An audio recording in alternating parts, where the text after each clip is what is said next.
prepared to confront your deepest fears, welcome to our world. Welcome to the Horrorscape Chronicles.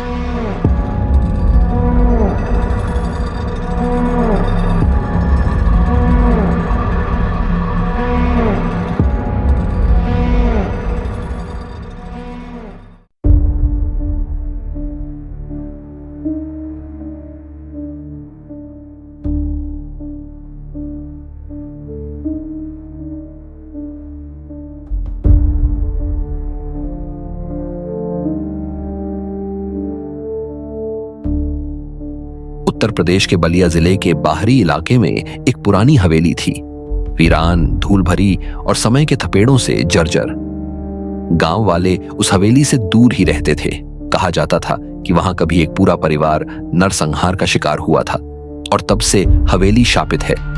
करीब 40 साल पहले वह हवेली कभी रौनक से भरी थी। एक संपन्न जमींदार परिवार वहां रहता था, लेकिन एक रात अचानक पूरे परिवार की निर्मम हत्या कर दी गई। न पुलिस को सुराग मिला, न कोई वजह। बस खून से सने फर्श और हवेली की दीवारों पर गूंजती सिसकियां बची थीं। वक्त बीतता गया। हवेली को बेचने की कोशिशें नाकाम रहीं। जो भी उसे खरीदने आया या कुछ समय वहां रुका, या तो पागल हो गया या गायब। एक बार एक फोटोग्राफर वहां गया था अपनी डॉक्यूमेंट्री के लिए। उसके कैमरे में कुछ तस्वीरें खुद ब खुद कैद हो गईं। धुंधले चेहरे, अधखुले दरवाजे और हवा में लटकती परछाइयां। अगली सुबह वह गांव के कुएं में मृत मिला। उसकी आंखें डर से फटी हुई थीं। कभी कभी रात के तीसरे पहर हवेली के दरवाजे खुद ब खुद खुलते और फिर तेज आवाज से बंद होते।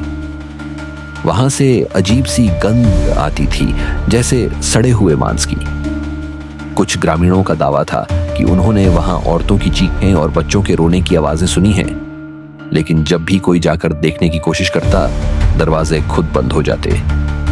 हवेली के एक कमरे में एक पेंटिंग टंगी थी, जमींदार परिवार की, लेकिन समय के साथ उस तस्वीर में चेहरे विकृत होते चले गए।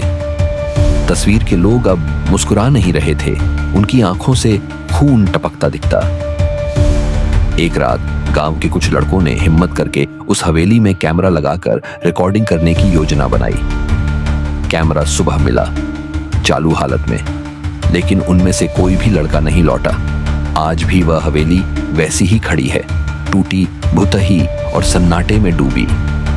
अब वहां कोई झांकता भी नहीं। कहते हैं, जो उस हवेली का इतिहास जानने की कोशिश करता है, वह खुद इतिहास बन जाता है।